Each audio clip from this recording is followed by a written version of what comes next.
আসসালামু আলাইকুম। 5 minute first চ্যানেলে আপনাকে স্বাগতম। আমরা অনেকেই জানতে চাই অ্যাকচুয়ালি আমাদের ভিডিওর জন্য কোন ক্যামেরাটা পারফেক্ট হবে, বা আমরা যে কন্টেন্টগুলো তৈরি করি তার জন্য কোন ক্যামেরাটা আমাদের পারফেক্ট হবে।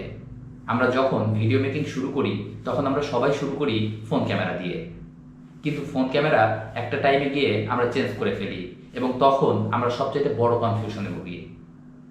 আসলে আমাদের কোন ক্যামেরা কেনাটা উচিত, আমরা কোন ধরনের ক্যামেরা কিনব। আমাদের সবার মধ্যেই একটা কমন প্রবলেম থাকে, সেটা হচ্ছে আমরা ডিএসএলআর বলতে অনেকটাই পাগল হয়ে থাকি। আমরা ডিএসএলআর ক্যামেরা একটা স্বপ্নর মতো করে ভাবি। তো আমি আমার কন্টেন্ট ক্রিয়েশনের শুরু থেকে এখন পর্যন্ত আমি অ্যাকচুয়ালি কোন কোন ক্যামেরা ইউজ করেছি এবং আপনারা ব্লগিং শুরু করতে গেলে কোন কোন ক্যামেরা কিনতে হবে এবং কখন কোন ক্যামেরাটি কিনবেন সেটা নিয়ে আজকের আলোচনা।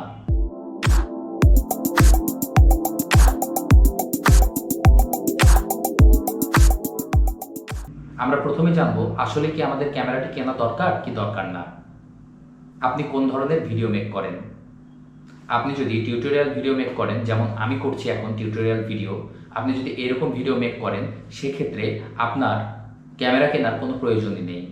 আপনার হাতে যে ফোনটি আছে সেই ফোন ক্যামেরা দিয়েই আপনি আপনার কাজ চালিয়ে নিতে পারেন। যেমন আমার হাতে রয়েছে এই শাওমির এই ফোনটি।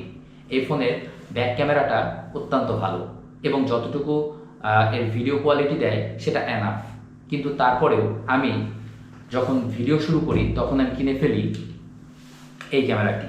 এটা হচ্ছে ডিএসএলআর একটা ক্যামেরা, এটা ক্যাননের 100D মডেল।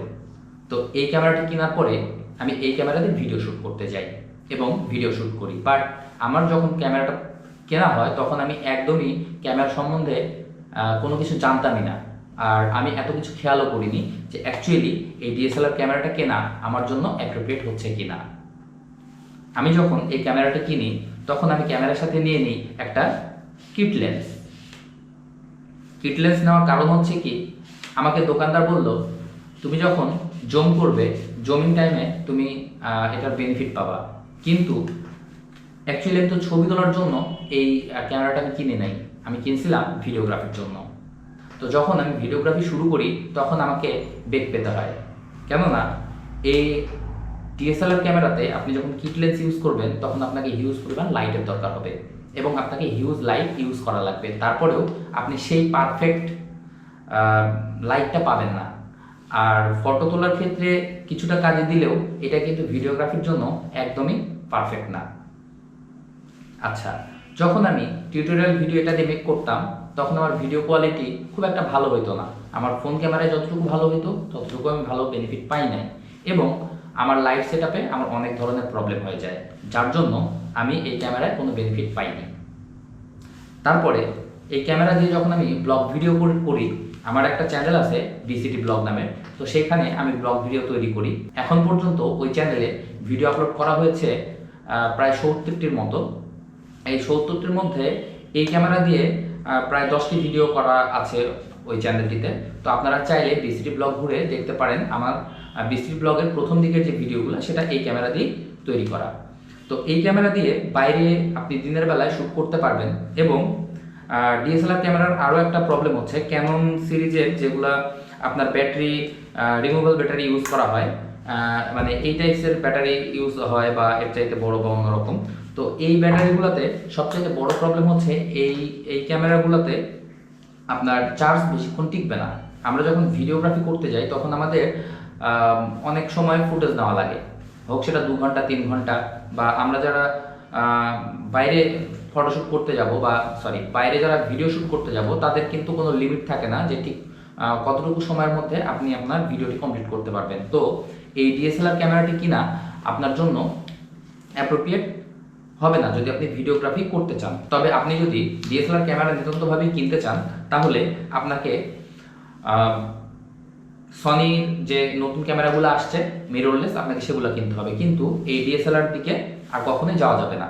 এই ডিএসএলআরের আরও একটা বড় প্রবলেম হচ্ছে, আপনি যখন মুভ করবেন, আপনি যখন কোনো রানিং শট নেবেন তখন আপনাকে এই ক্যামেরার জন্য নিতে হবে গিম্বেল। আর আপনি গিম্বেল সহ একটা ক্যামেরা কিনতে গেলে আপনার অনেক টাকা খরচ পড়ে যাবে। এখন আপনি যদি কোনো সিনেমাটোগ্রাফি করতে চান, আপনি যদি কোনো শর্ট ফিল্ম তৈরি করতে চান, বা আপনি যদি ইভেন্টের কোনো ভিডিও নেন, যেমন আপনার বিয়ের ভিডিও অনেকেই করে, অনেকে জন্মদিনের ভিডিও করে, সেক্ষেত্রে আলাদা ব্যাপার। আপনার একটা ডিএসএলআর ক্যামেরা থাকা জরুরি, এবং ডিএসএলআর ক্যামেরার সাথে আপনার একটা হচ্ছে প্রাইম লেন্স থাকা অত্যন্ত জরুরি। তার সাথে দরকার হচ্ছে আপনার গিম্বেল, কারণ ফুটেজ স্টেবল না হইলে আপনার ভিডিওটি দেখতে ভালো হবে না।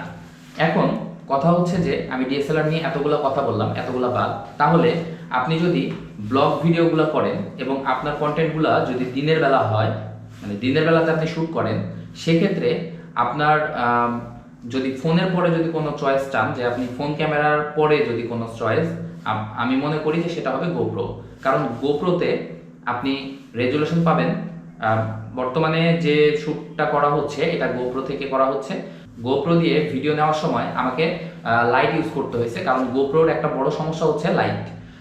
এখানে যদি আপনি সূর্যের আলোতে ফুটেজ নেন, তো গোপ্রো এত স্মুথ একটা ফুটেজ দেয়, এত সুন্দর, এত হাই কোয়ালিটির ফুটেজ দেয় যে যেটা চিন্তা করতে পারবেন না। আর গোপ্রো এর সবচাইতে বড় যে ব্যাপার, আমি এখন ইউজ করছি গোপ্রো 11। তো এই গোপ্রো 11 এর দারুণ একটা ফিচার হচ্ছে, যেটা হচ্ছে যে আপনার 5K রেজুলেশনের ভিডিও দেয়, এবং 5K রেজুলেশনের ভিডিও আপনি যদি সূর্যের আলোতে করতে পারেন, তো আপনি বুঝতে পারবেন যে সেটাতে কালার গ্রেড কতটা ভালো হচ্ছে।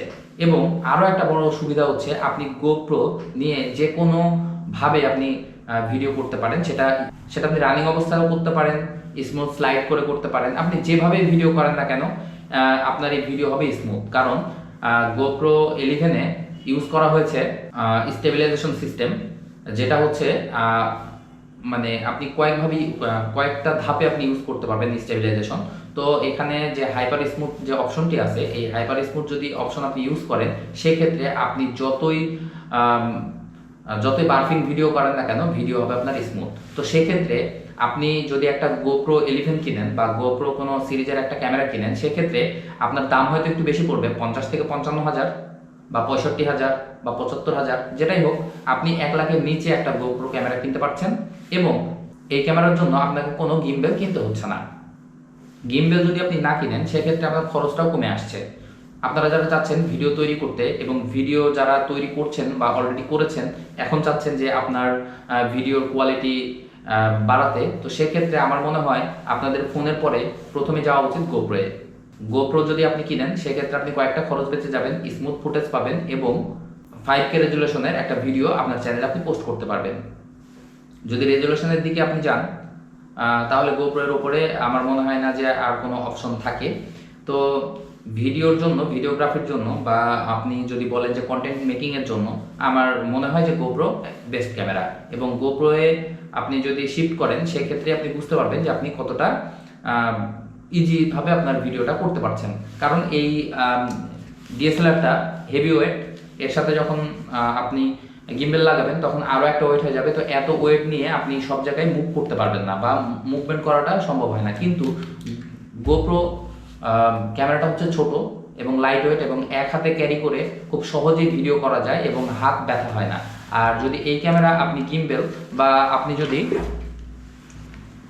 কোনো স্টিক ইউজ করেন, আমি যেমন এই স্টিকটা ইউজ করতাম, তো এই স্টিকটা দিয়ে যখন আমি ভিডিও করতে যাই, তখন কি আমার হাত ব্যথা হয়ে যায়। তখন কি করতে হয়, এই বেল্ট ঘাড়ের সাথে লাগায় তারপরে ভিডিও করতে হয়, যেন হাতটা ব্যথা কম হয়। বাট গোপ্রো দিয়ে আপনি যদি টানা 2 ঘন্টা ভিডিও করেন, সেক্ষেত্রেও আপনার হাত ব্যথা হবে না। সো আপনার ক্যামেরা, ফোন, তারপরে হচ্ছে ক্যামেরা আর গোপ্রো, এই 3টা মিলে যদি আপনি কম্পেয়ার করেন যে আপনি কোনটাতে শিফট করবেন, তো আমি বলবো আপনি ক্যামেরা কেনার আগে অনেকবার ভেবে নিন। কারণ ডিএসএলআর ক্যামেরা কিনলে আপনি ছবি তুলতে পারবেন, আপনি হাই রেজুলেশনের ছবি পাবেন। বাট আপনার যদি ভিডিওগ্রাফির যদি শখ থাকে, বা ভিডিওগ্রাফি যদি আপনার প্রথম চয়েস হয়, সেক্ষেত্রে আমার মনে হয় না যে ডিএসএলআর কেনাটা আপনার জন্য পারফেক্ট হবে। আপনাকে গোপ্রোয়ে শিফট করতে হবে, এবং গোপ্রো ক্যামেরা আপনাকে নতুন একটা এক্সপিরিয়েন্স দিবে, এবং আপনার ভিডিও কোয়ালিটি আরও বেটার করার জন্য গোপ্রোই যথেষ্ট। তো আজকের ভিডিও এখানে শেষ করছি।